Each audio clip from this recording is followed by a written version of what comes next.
So when we talk about the dual-core cyborg, you've got to understand we're not just talking about some machine. We are looking at a philosophical war made real. This is literally an ideology given flesh and steel.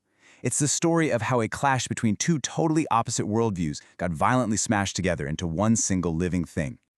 And this quote just sets the stage perfectly. I mean, think about that. A walking battleground. This thing isn't just a character. It's a living, breathing conflict zone.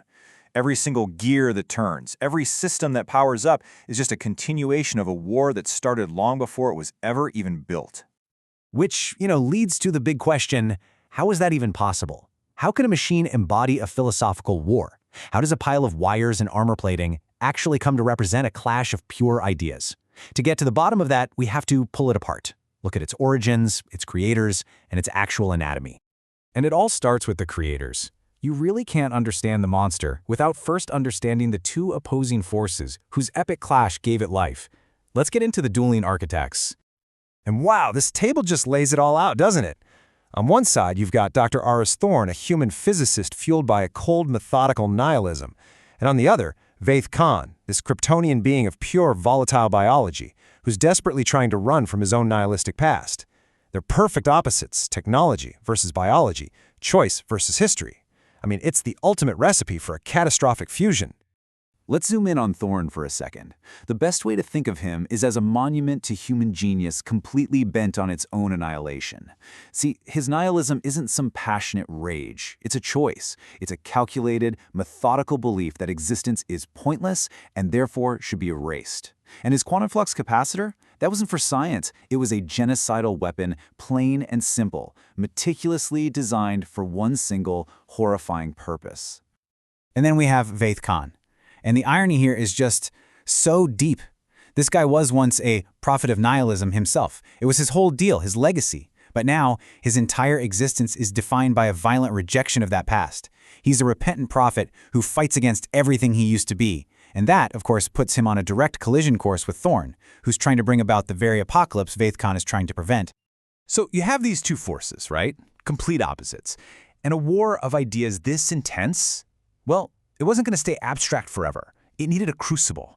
It needed one single, catastrophic moment to forge their conflict into something terrifyingly real. And here's exactly how it went down. It was a chain reaction, totally unintentional. First, Thorne's doomsday device floods this old nuclear facility with its unique destructive energy. Okay, step 2. Vaith Khan dives in to be the hero, unleashing a massive kryptonite energy blast to shut it down. But, and here's the tragic twist, that heroic act completely backfired. It created a violent feedback loop between Thorne's tech and Vaith Khan's biology. And that was the moment of creation. And that's the real gut punch of this whole story, isn't it? This monster, this walking war, was born from an attempt to save people. An act of pure heroism accidentally gave birth to a living symbol of never-ending conflict. Okay, so now let's pop the hood and dissect the monster itself. Because its internal design is the ultimate proof of its warring origins. We're talking about an anatomy built on a schism, a body with two hearts that are fundamentally at war with each other.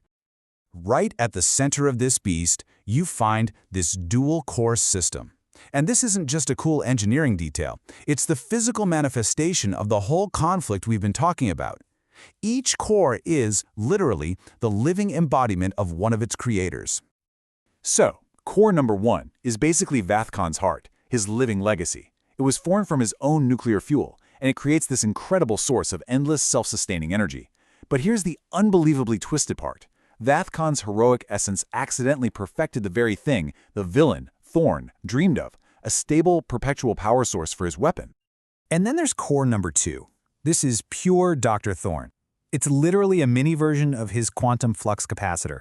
A piece of tech designed for mass extinction was somehow repurposed into the contained, beating heart of a new life form.